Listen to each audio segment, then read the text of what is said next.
ಕೇಂದ್ರದ ನಮ್ಮ ವರಿಷ್ಠರು ಹಲವಾರು ಬಾರಿ ಬಸನಗೌಡ ಪಾಟೀಲ್ ಯತ್ನಾಳ್ ಅವರಿಗೆ ನೋಟಿಸ್ ಅನ್ನು ಕೊಟ್ಟು ತಿದ್ದುವಂತ ಪ್ರಯತ್ನ ಮಾಡಿದ್ದಾರೆ. ರಾಜ್ಯದ ಅಧ್ಯಕ್ಷನಾಗಿ ನಾನು ಸಹ ಅಧ್ಯಕ್ಷ ಆಗಿ 2-3 ತಿಂಗಳಲ್ಲೇ ನಾನು ಒಂದು ಹೆಜ್ಜೆ ಮುಂದೋಗಿ ನಮ್ಮ ವಿಧಾನ ಪರಿಷತ್ ಸದಸ್ಯರಾಗಿರುವಂತಹ ರವಿಕುಮಾರ್ ಅವರು ಮತ್ತು ಇತರ ಪಕ್ಷದ ಮುಖಂಡರು ಯತ್ನಾಳ್ ಅವ್ರನ್ನ ಭೇಟಿ ಮಾಡಿ ಸಮಸ್ಯೆನ ಬಗೆಹರಿಸಿಕೊಳ್ತಕ್ಕಂಥ ಸಮಸ್ಯೆಗಳು ಕೂಡ ಯಾವುದೂ ಇರಲಿಲ್ಲ. ಅದು ಸಣ್ಣ ಪುಟ್ಟ ಗೊಂದಲಗಳು ಸರಿಪಡಿಸ್ಕೋಬೇಕು in the interest of the party. ರಾಜ್ಯದ ನಮ್ಮ ಪಕ್ಷದ ಹಿತದೃಷ್ಟಿಯಿಂದ, ಕಾರ್ಯಕರ್ತರ ಒಂದು ಹಿತದೃಷ್ಟಿಯಿಂದ ಎಲ್ಲವನ್ನು ಕೂಡ ಸರಿಪಡಿಸಿಕೊಳ್ಳೋಣ ಅನ್ನುವ ಮಾತನ್ನ ನಾನು ಹೇಳಿದ್ದೆ. ಮತ್ತೆ ಸನ್ಮಾನ್ಯ ಯತ್ನಾಳ್ ಅವರಿಗೂ ಸಹ ಸದನ ನಡಿಬೇಕಾದ್ರೂ ಕೂಡ ನಾನೇ ವೈಯಕ್ತಿಕ ಅವ್ರನ್ನ ಭೇಟಿ ಮಾಡಿ, ನಾನು ಯಾಕೆ ಭೋಜನ ಕೂಟ ವ್ಯವಸ್ಥೆ ಮಾಡಿದೆ ಅವ್ರನ್ನೂ ಕೂಡ ನಾನು ಬರಬೇಕು ತಾವು ಅಂತೇಳಿ. ಎಲ್ಲಿವರೆಗೂ ಅಂತ ಹೇಳಿದ್ರೆ ಯತ್ನಾಳ್ ಅವರೇ ಯಾವುದೇ ವ್ಯತ್ಯಾಸಗಳಿರಲಿ ಸರಿಪಡಿಸ್ಕೊಳ್ಳೋಣ, ದಯವಿಟ್ಟು ನೀವು ಭೋಜನ ಕೂಟಕ್ಕೆ ಬರಬೇಕು ಅಂತ ನಾನೇ ಆಹ್ವಾನಿಸಿದ್ದೆ. ಯಾಕೆಂತ ಹೇಳಿದ್ರೆ ನಾನು ಯತ್ನಾಳ್ ಅವರಿಗೆ ತುಲನೆ ಮಾಡಿದ್ರೆ ವಯಸ್ಸಿನಲ್ಲೂ ಕೂಡ ಚಿಕ್ಕವನು, ಅನುಭವದಲ್ಲೂ ಕೂಡ ಚಿಕ್ಕವನು. ಹಾಗಾಗಿ ರಾಜ್ಯದ ಅಧ್ಯಕ್ಷನಾಗಿ ಎಲ್ಲರನ್ನೂ ಕೂಡ ಒಗ್ಗೂಡಿಸ್ಕೊಂಡು ಹೋಗಬೇಕಾಗಿರ್ತಕ್ಕಂಥದ್ದು ನನ್ನ ಆದ್ಯ ಕರ್ತವ್ಯ. ಆ ಕರ್ತವ್ಯವನ್ನು ನಿರ್ವಹಿಸಬೇಕು ಅಂತೇಳಿ ನಾನು ಪ್ರಾಮಾಣಿಕವಾಗಿ ನನ್ನ ಪ್ರಯತ್ನವನ್ನು ನಾನು ಮಾಡಿದ್ದೇನೆ. ನಾನು ಹಿಂದೊಂದು ಮುಂದೊಂದು ಮಾತಾಡ್ತಕ್ಕಂಥ ವ್ಯಕ್ತಿ ಅಲ್ಲ. ಸನ್ಮಾನ್ಯ ಯಡಿಯೂರಪ್ಪನವರು ಕೂಡ ತಾವು ನೋಡಿದ್ದೀರಿ. ಯಡಿಯೂರಪ್ಪನವರು ಅನೇಕರನ್ನ ಬೆಳೆಸಿದ್ದಾರೆ, ರಾಜಕೀಯದಲ್ಲಿ ಮೇಲ್ ತಂದಿದ್ದಾರೆ. ಯಡಿಯೂರಪ್ಪನವರು ತಮ್ಮ ಜೀವನದಲ್ಲಿ ಯಾವತ್ತೂ ಕೂಡ ಮತ್ತೊಬ್ಬರನ್ನ ತುಳಿತಕ್ಕಂಥ ಕೆಲಸವನ್ನ ಮಾಡಿಲ್ಲ. ಹಾಗಾಗಿ ನಾನೊಬ್ಬ ರಾಜ್ಯದ ಅಧ್ಯಕ್ಷನ ಕರ್ತವ್ಯ ಏನು ಅನ್ನುವ ಅರಿವು ನನಗೆ ಸಂಪೂರ್ಣವಾಗಿದೆ. ಹಾಗಾಗಿ ನನ್ನ ಕಡೆಯಿಂದ ಎಲ್ಲವನ್ನು ಕೂಡ ಸರಿದೂಗಿಸ್ಕೊಂಡು ಹೋಗಬೇಕು, ಸರಿ ಮಾಡ್ಕೊಂಡು ಹೋಗ್ಬೇಕು ಅಂತಕ್ಕಂಥ ಪ್ರಾಮಾಣಿಕ ಪ್ರಯತ್ನ ನನ್ನ ಕಡೆಯಿಂದ ನಾನು ಮಾಡಿದ್ದೇನೆ. ಆದ್ರೆ ಎಲ್ಲೋ ಒಂದ್ ಕಡೆ ಇದು ವಿಧಿ ಆಟ ಅಂತ ಹೇಳ್ತಿರೋ ಮತ್ತೊಂದು ಹೇಳ್ತಿರೋ ನನಗಂತೂ ಗೊತ್ತಿಲ್ಲ. ಆದ್ರೆ ನಾನು ಪ್ರಾಮಾಣಿಕ ನಡೆದುಕೊಂಡಿದ್ದೇನೆ. ಆದ್ರೆ ಪಕ್ಷದ ನಮ್ಮ ವರಿಷ್ಠರು ಇವೆಲ್ಲವನ್ನೂ ಕೂಡ ಗಮನಿಸಿ ಇವತ್ತು ಒಂದು ಅಂತಿಮ ನಿರ್ಧಾರವನ್ನ ಈಗಾಗಲೇ ಘೋಷಣೆ ಮಾಡಿದ್ದಾರೆ. ಈಗಾಗಲೇ ಆ ನಿರ್ಧಾರ ಏನು ಅಂತೇಳಿ ತಮಗೂ ಕೂಡ ತಿಳಿದಿದೆ. ಸರ್, ನೀವು ಇದನ್ನ ವಿಧಿ ಆಟ ಅಂತೀರಾ, ಯತ್ನಾಳ್ ಅವರು ಇದು ನಿಮ್ಮ ಅಪ್ಪ ಮಕ್ಕಳ ಆಟ ಅಂತ ಅವ್ರು ನೇರವಾಗಿ ಹೇಳ್ತಿದ್ದಾರೆ. ನೋಡಿ, ಇವತ್ತೇನು ಯಾವ ಅಪ್ಪ ಬಗ್ಗೆ ಮಾತನಾಡ್ತಿದ್ದಾರೋ ಯಡಿಯೂರಪ್ಪನವರಿಂದ ಹಿಡಿದು ಅನಂತಕುಮಾರ್ ಆದಿಯಾಗಿ ರಾಜ್ಯದಲ್ಲಿ ಲಕ್ಷಾಂತರ ಕಾರ್ಯಕರ್ತ ಪರಿಶ್ರಮದಿಂದ ಭಾರತೀಯ ಜನತಾ ಪಾರ್ಟಿಗೆ ಇವತ್ತೊಂದು ಭದ್ರ ಬುನಾದಿ ಸಿಕ್ಕಿದೆ. ಇವತ್ತು ರಾಜ್ಯದಲ್ಲಿ ನೀವು ಯಾವುದೇ ಬಿಜೆಪಿ ನಾಯಕರನ್ನ ಹೆಸರು ಹೇಳಿ, ಎಲ್ಲರೂ ಇವತ್ತು ಯಡಿಯೂರಪ್ಪನವರ ಹೋರಾಟದ ಶ್ರಮ, ಯಡಿಯೂರಪ್ಪನವರು, ಅನಂತಕುಮಾರ್ ಅವರು, VS ಆಚಾರ್ಯ ಅವರು, ತಂಗಾ ಅವರು ಅನೇಕ ಬಾರಿ ಮಾತನ್ನ ಹೇಳಿದ್ದೇನೆ. ಆದರೆ ಯಡಿಯೂರಪ್ಪನವರಂತ ಒಬ್ಬ ಹೋರಾಟಗಾರನನ್ನ ಯಾವ ಯಡಿಯೂರಪ್ಪನವರು ಪಕ್ಷವನ್ನು ಎಷ್ಟು ಎತ್ತರಕ್ಕೆ ತಂದಿಟ್ಟಿದ್ದಾರೆ ಅಂತ ಯಡಿಯೂರಪ್ಪನವ್ರ ಬಗ್ಗೆ ಅಪಮಾನವನ್ನು ಕೂಡ ಕಳೆದ ಒಂದು ವರ್ಷ ಸಹಿಸಿಕೊಂಡು ಬಂದಿದ್ದೇನೆ ಇನ್ the interest of the party. ಇವತ್ತು ಯತ್ನಾಳ್ ವಿರುದ್ಧ ಕೇಂದ್ರದ ವರಿಷ್ಠರು ತೀರ್ಮಾನ ಮಾಡಿದ್ದಾರೆ. ಇದು ಯಡಿಯೂರಪ್ಪನವ್ರ ತೀರ್ಮಾನನೂ ಅಲ್ಲ, ವಿಜೇಂದ್ರ ಅವರ ತೀರ್ಮಾನನೂ ಅಲ್ಲ. ಇವತ್ತು ನಮ್ಮ ಕೇಂದ್ರದ ವರಿಷ್ಠರು ಏನು ನಿರ್ಧಾರ ಮಾಡಿದ್ದಾರೆ, ಆ ನಿರ್ಧಾರ ಆಗಬೇಕು ಅಂತೇಳಿ ನಾನು ಕೂಡ ರಾಜ್ಯದ ಅಧ್ಯಕ್ಷನಾಗಿ ಯಾವತ್ತೂ ಕೂಡ ಕೇಂದ್ರಕ್ಕೆ ಒತ್ತಾಯವನ್ನ ಅಥವಾ ಒತ್ತಡವನ್ನ ಹೇರಿಲ್ಲ. ಇದು ಪ್ರಾಮಾಣಿಕವಾಗಿ ಹೇಳ್ತಾ ಇದ್ದೇನೆ. ಹಾಗಾಗಿ ದಯವಿಟ್ಟು ಆ ಪದವನ್ನ ಮತ್ತೆ ಉಲ್ಲೇಖ ಮಾಡಬೇಡಿ. ಉಳಿದವರು ಯಾರು ಮಾತಾಡ್ಕೊಳ್ಳಿ. ನಮ್ಮ ಪತ್ರಿಕಾ ಹಾಗೂ ಮಾಧ್ಯಮದ ಸ್ನೇಹಿತರಿಗೆ ಗೊತ್ತಿರಲಿ, ಇವತ್ತು ಕೇಂದ್ರದ ವರಿಷ್ಠರು ತೆಗೆದುಕೊಂಡಿರ್ತಕ್ಕಂಥ ತೀರ್ಮಾನ ಅದಕ್ಕೆ ಯಡಿಯೂರಪ್ಪನವರು ಹೊಣೆಗಾರರಲ್ಲ, ವಿಜೇಂದ್ರನ ಹೊಣೆಗಾರರಲ್ಲ. ಅವರು ಹೇಳೋದು ಕೇಂದ್ರದ ನಾಯಕರನ್ನ ಬ್ಲಾಕ್ ಮೇಲ್ ಮಾಡಿ ಉಚ್ಚಾಟನೆ ಮಾಡ್ತಿದ್ದಾರೆ. ಬಹಳ ಜನ ಸಂಭ್ರಮಿಸ್ತಿದ್ದಾರೆ.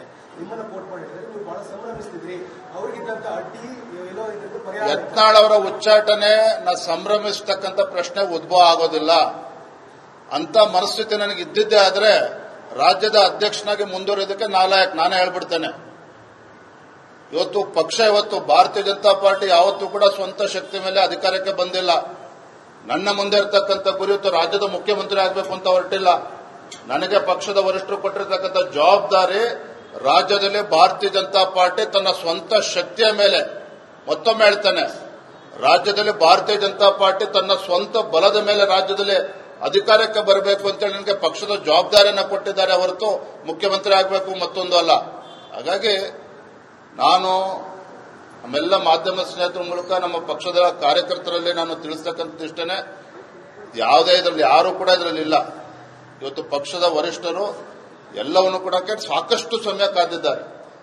ಕಳೆದ 1 ವರ್ಷದಲ್ಲಿ ಯಾವ ರೀತಿ ಯಡಿಯೂರಪ್ಪನವ್ರ ಮೇಲೆ ಸವಾರಿಗಳು ಮಾಡಿದ್ದಾರೆ, ಯಾವ ರೀತಿ ಹೇಳಿಕೆಗಳು ಕೊಟ್ಟಿದ್ದಾರೆ, ಯಾರ್ಯಾರು ಏನೇನು ಕೊಟ್ಟಿದ್ದಾರೆ ನಿಮಗೆ ಗೊತ್ತಿಲ್ವಾಗಾದ್ರೆ, ಅದು ನಾನು ರಾಜ್ಯದ ಅಧ್ಯಕ್ಷನಾಗಿ ಕಳೆದ 1 ವರ್ಷದಿಂದ ಯಾವ ತಾಳ್ಮೆಯನ್ನು ನಾನು ಅನುಸರಿಸಿದ್ದೇನೆ, ನೀವು ಅದನ್ನು ಮೆಚ್ಕೋಬೇಕು, ಒಪ್ಕೋಬೇಕು. ಆಗ ನಾನು ಇಷ್ಟ ಹೇಳ್ತೇನೆ, ನಾನು ಸಂಭ್ರಮ ಪಡ್ತಕ್ಕಂಥ ಸಂದರ್ಭನೂ ಅಲ್ಲ, ಬಹಳ ಜವಾಬ್ದಾರಿಯಿಂದ ಮಾತನ್ನು ಹೇಳ್ತಾ ಇದ್ದೇನೆ. ಇವತ್ತು ಆದರೂ ಕೂಡ ಯಾಕೆ ಪಕ್ಷದ ವರಿಷ್ಠರು ತೀರ್ಮಾನ ಮಾಡಿದಾಗ ಆ ಪಕ್ಷದ ತೀರ್ಮಾನವನ್ನ ನಾವು ಒಪ್ಕೊಳ್ಬೇಕಾಗ್ತದೆ, ಪಕ್ಷವನ್ನು ಮುನ್ನಡೆಸಬೇಕಾಗ್ತದೆ. ಆ ತೀರ್ಮಾನ ಮರುಪರಿಶೀಲನೆ ಮಾಡಿ ಅನ್ನುವಂತ ಆಗ್ರಹ ಎದ್ದಿದೆ ಸರ್. ನಿನ್ನೆ ದಿನ ಸಭೆ ಮಾತನಾಡಿದ್ದಾರೆ. ನೀವು ಅದನ್ನು ಬಯಸ್ತೀರಾ? ಮರುಪರಿಶೀಲನೆ ಮಾಡಿ ಅವರು ಕೂಡ ಪಕ್ಷಕ್ಕೆ ಹೋಗ್ಬಿಟ್ಟು. ನಾನು ರಾಜ್ಯದ ಅಧ್ಯಕ್ಷನಾಗಿ ಪಕ್ಷದ ನಮ್ಮ ಹೈಕಮಾಂಡ್, ನಮ್ಮ ವರಿಷ್ಠರು ತೆಗೆದುಕೊಂಡಿರ್ತಕ್ಕಂಥ ತೀರ್ಮಾನವನ್ನ ಗೌರವಿಸ್ತಕ್ಕಂಥದ್ದು ಅಷ್ಟೇ ನನ್ನ ಕೆಲಸ. ಹೇಳಪ್ಪ.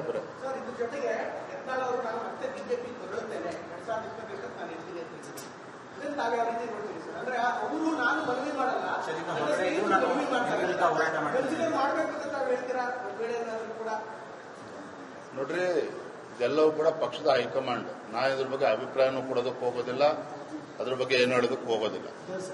Thank you. ಆರೋಪ ಮಾಡಿದ್ದಾರೆ ಸರ್. ಸರ್, ನೀವು ಏನಾದ್ರು ಬ್ಲಾಕ್ ಮೇಲ್ ಮಾಡ್ತಾ ಇದ್ದೀರಾ ಹೈಕಮಾಂಡ್ಗೆ? ಯತ್ನಾಳ್ ಅವರ ಆರೋಪ ಸರ್.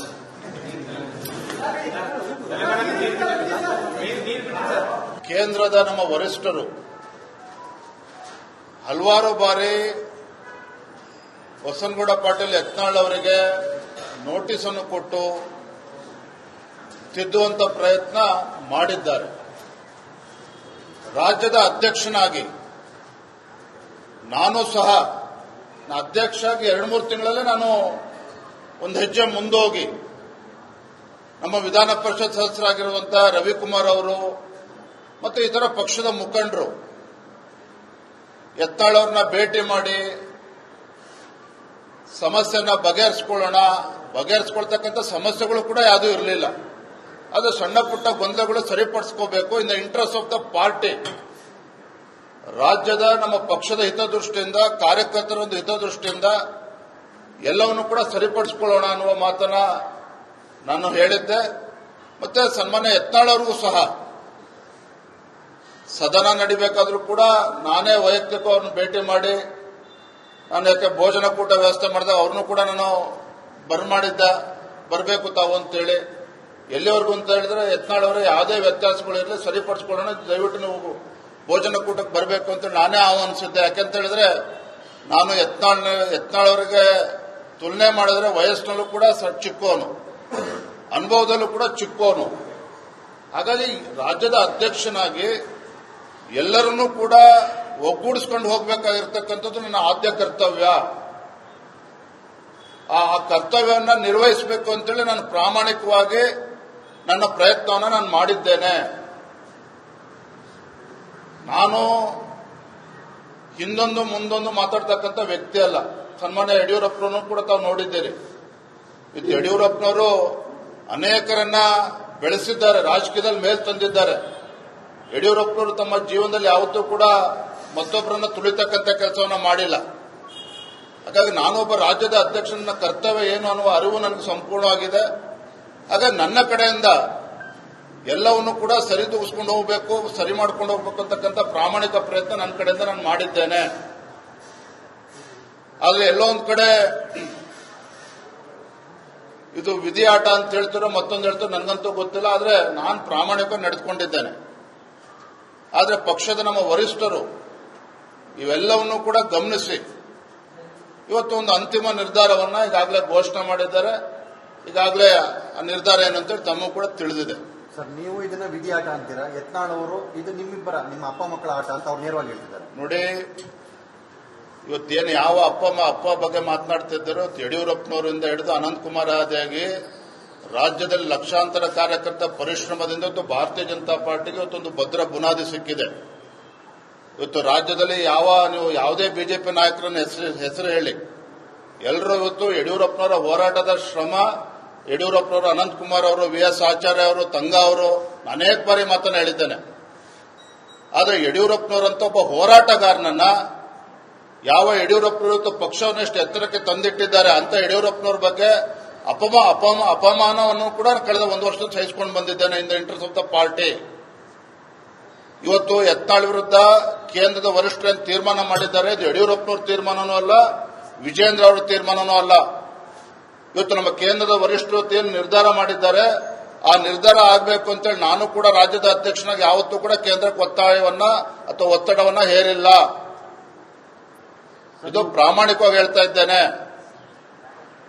ಹಾಗಾಗಿ ದಯವಿಟ್ಟು ಆ ಪದವನ್ನ ಮತ್ತೆ ಉಲ್ಲೇಖ ಮಾಡಬೇಡಿ. ಉಳಿದವರು ಯಾರು ಮಾತಾಡ್ಕೊಳ್ಳಿ. ನಮ್ಮ ಪತ್ರಿಕಾ ಹಾಗೂ ಮಾಧ್ಯಮದ ಸ್ನೇಹಿತರಿಗೆ ಗೊತ್ತಿರಲಿ, ಇವತ್ತು ಕೇಂದ್ರದ ವರಿಷ್ಠರು ತೆಗೆದುಕೊಂಡಿರ್ತಕ್ಕಂಥ ತೀರ್ಮಾನ ಅದಕ್ಕೆ ಯಡಿಯೂರಪ್ಪನವರು ಹೊಣೆಗಾರರಲ್ಲ, ವಿಜೇಂದ್ರನ ಹೊಣೆಗಾರರಲ್ಲ. ಅವ್ರು ಹೇಳೋದು ಕೇಂದ್ರದ ನಾಯಕರನ್ನ ಬ್ಲಾಕ್ ಮೇಲ್ ಮಾಡ್ತಾ ಇದ್ದಾರೆ, ಬ್ಲಾಕ್ ಮೇಲ್ ಮಾಡಿ ಉದ್ಘಾಟನೆ ಮಾಡ್ತಿದ್ದಾರೆ. ಬಹಳ ಜನ ಸಂಭ್ರಮಿಸ್ತಿದ್ದಾರೆ. ನಿಮ್ಮನ್ನ ಕೋಟ್ ಮಾಡಿದ್ರೆ ನೀವು ಬಹಳ ಸಂಭ್ರಮಿಸ್ತಿದ್ರಿ. ಅವ್ರಿಗಿದ್ದಂತ ಅಡ್ಡಿ ಎಲ್ಲೋ ಇದ್ದಂತ ಪರಿಹಾರ. ಯತ್ನಾಳ್ ಅವರ ಉಚ್ಚಾಟನೆ ಸಂಭ್ರಮಿಸತಕ್ಕಂಥ ಪ್ರಶ್ನೆ ಉದ್ಭವ ಆಗೋದಿಲ್ಲ. ಅಂತ ಮನಸ್ಥಿತಿ ನನಗೆ ಇದ್ದಿದ್ದೇ ಆದ್ರೆ ರಾಜ್ಯದ ಅಧ್ಯಕ್ಷನಾಗಿ ಮುಂದುವರಿಯೋದಕ್ಕೆ ನಾನೇ ಹೇಳ್ಬಿಡ್ತೇನೆ. ಇವತ್ತು ಭಾರತೀಯ ಜನತಾ ಪಾರ್ಟಿ ಯಾವತ್ತೂ ಕೂಡ ಸ್ವಂತ ಶಕ್ತಿ ಮೇಲೆ ಅಧಿಕಾರಕ್ಕೆ ಬಂದಿಲ್ಲ. ನನ್ನ ಮುಂದೆ ಇರತಕ್ಕಂಥ ಗುರಿ ಇವತ್ತು ರಾಜ್ಯದ ಮುಖ್ಯಮಂತ್ರಿ ಆಗಬೇಕು ಅಂತ ಹೊರಟಿಲ್ಲ. ನನಗೆ ಪಕ್ಷದ ವರಿಷ್ಠರು ಕೊಟ್ಟಿರತಕ್ಕಂಥ ಜವಾಬ್ದಾರಿ ರಾಜ್ಯದಲ್ಲಿ ಭಾರತೀಯ ಜನತಾ ಪಾರ್ಟಿ ತನ್ನ ಸ್ವಂತ ಶಕ್ತಿಯ ಮೇಲೆ, ಮತ್ತೊಮ್ಮೆ ಹೇಳ್ತಾನೆ, ರಾಜ್ಯದಲ್ಲಿ ಭಾರತೀಯ ಜನತಾ ಪಾರ್ಟಿ ತನ್ನ ಸ್ವಂತ ಬಲದ ಮೇಲೆ ರಾಜ್ಯದಲ್ಲಿ ಅಧಿಕಾರಕ್ಕೆ ಬರಬೇಕು ಅಂತೇಳಿ ನನಗೆ ಪಕ್ಷದ ಜವಾಬ್ದಾರಿಯನ್ನು ಕೊಟ್ಟಿದ್ದಾರೆ ಹೊರತು ಮುಖ್ಯಮಂತ್ರಿ ಆಗಬೇಕು ಮತ್ತೊಂದು ಅಲ್ಲ. ಹಾಗಾಗಿ ನಾನು ನಮ್ಮೆಲ್ಲ ಮಾಧ್ಯಮ ಸ್ನೇಹಿತರ ಮೂಲಕ ನಮ್ಮ ಪಕ್ಷದ ಕಾರ್ಯಕರ್ತರಲ್ಲಿ ನಾನು ತಿಳಿಸ್ತಕ್ಕಂಥ ಇಷ್ಟನೇ, ಯಾವುದೇ ಇದರಲ್ಲಿ ಯಾರೂ ಕೂಡ ಇದರಲ್ಲಿ ಇಲ್ಲ. ಇವತ್ತು ಪಕ್ಷದ ವರಿಷ್ಠರು ಎಲ್ಲವನ್ನು ಕೂಡ ಸಾಕಷ್ಟು ಸಮಯ ಕಾದಿದ್ದಾರೆ. ಕಳೆದ ಒಂದು ವರ್ಷದಲ್ಲಿ ಯಾವ ರೀತಿ ಯಡಿಯೂರಪ್ಪನವ್ರ ಮೇಲೆ ಸವಾರಿಗಳು ಮಾಡಿದ್ದಾರೆ, ಯಾವ ರೀತಿ ಹೇಳಿಕೆಗಳು ಕೊಟ್ಟಿದ್ದಾರೆ, ಯಾರ್ಯಾರು ಏನೇನು ಕೊಟ್ಟಿದ್ದಾರೆ ನಿಮಗೆ ಗೊತ್ತಿಲ್ವಾಗಾದ್ರೆ, ಅದು ನಾನು ರಾಜ್ಯದ ಅಧ್ಯಕ್ಷನಾಗಿ ಕಳೆದ ಒಂದು ವರ್ಷದಿಂದ ಯಾವ ತಾಳ್ಮೆಯನ್ನು ನಾನು ಅನುಸರಿಸಿದ್ದೇನೆ, ನೀವು ಅದನ್ನು ಮೆಚ್ಕೋಬೇಕು, ಒಪ್ಕೋಬೇಕು. ಆಗ ನಾನು ಇಷ್ಟ ಹೇಳ್ತೇನೆ, ನಾನು ಸಂಭ್ರಮ ಮಾಡ್ಕೊಡ್ತಕ್ಕಂಥ ಸಂದರ್ಭನೂ ಅಲ್ಲ, ಬಹಳ ಜವಾಬ್ದಾರಿಯಿಂದ ಮಾತನ್ನು ಹೇಳ್ತಾ ಇದ್ದೇನೆ. ಇವತ್ತು ಆದರೂ ಕೂಡ ಯಾಕೆ ಪಕ್ಷದ ವರಿಷ್ಠರು ತೀರ್ಮಾನ ಮಾಡಿದಾಗ ಆ ಪಕ್ಷದ ತೀರ್ಮಾನವನ್ನ ನಾವು ಒಪ್ಕೊಳ್ಬೇಕಾಗ್ತದೆ, ಪಕ್ಷವನ್ನು ಮುನ್ನಡೆಸಬೇಕಾಗ್ತದೆ. ಆ ತೀರ್ಮಾನ ಮರುಪರಿಶೀಲನೆ ಮಾಡಿ ಅನ್ನುವಂತ ಆಗ್ರಹ ಎದ್ದಿದೆ ಸರ್. ಮಾತನಾಡಿದ್ದಾರೆ. ನೀವು ಅದನ್ನು ಬಯಸ್ತೀರಾ? ಮರುಪರಿಶೀಲನೆ ಮಾಡಿ ಅವರು ಕೂಡ ಪಕ್ಷಕ್ಕೆ ಹೋಗ್ಬಿಟ್ಟು. ನಾನು ರಾಜ್ಯದ ಅಧ್ಯಕ್ಷನಾಗಿ ಪಕ್ಷದ ನಮ್ಮ ಹೈಕಮಾಂಡ್, ನಮ್ಮ ವರಿಷ್ಠರು ತೆಗೆದುಕೊಂಡಿರ್ತಕ್ಕಂಥ ತೀರ್ಮಾನವನ್ನ ಗೌರವಿಸ್ತಕ್ಕಂಥದ್ದು ಅಷ್ಟೇ ನನ್ನ ಕೆಲಸ. ಹೇಳಪ್ಪ ಬರ. ಸರ್, ಇದ್ರ ಜೊತೆಗೆ ಯತ್ನಾಳ್ ಅವರು ನಾನು ಮತ್ತೆ ಬಿಜೆಪಿ ಹೊರಡುತ್ತೇನೆ 2025 ನಾನು ಎಲ್ಲಿಗೆ ಇದನ್ನ ತಾವು ಯಾವ ರೀತಿ ನೋಡ್ತೀರಿ ಸರ್? ಅಂದ್ರೆ ಅವರು ನಾನು ಮನವಿ ಮಾಡಲ್ಲ, ಮನವಿ ಮಾಡ್ತಾರೆ, ಕನ್ಸಿಡರ್ ಮಾಡ್ಬೇಕಂತ ತಾವು ಹೇಳ್ತೀರಾ? ಕೂಡ ನೋಡ್ರಿ, ಇದೆಲ್ಲವೂ ಕೂಡ ಪಕ್ಷದ ಹೈಕಮಾಂಡ್. ನಾನು ಇದ್ರ ಬಗ್ಗೆ ಅಭಿಪ್ರಾಯನೂ ಕೊಡೋದಕ್ಕೆ ಹೋಗೋದಿಲ್ಲ, ಅದ್ರ ಬಗ್ಗೆ ಏನು ಹೇಳೋದಕ್ಕೆ ಹೋಗೋದಿಲ್ಲ. Thank you. ಆರೋಪ ಮಾಡಿದ್ದಾರೆ ಸರ್. ನೀವು ಏನಾದ್ರು ಬ್ಲಾಕ್ ಮೇಲ್ ಮಾಡ್ತಾ ಇದ್ದೀರಾ ಹೈಕಮಾಂಡ್ಗೆ? ಎತ್ಕೊಳ್ಳೋದು ಆರೋಪ ಸರ್.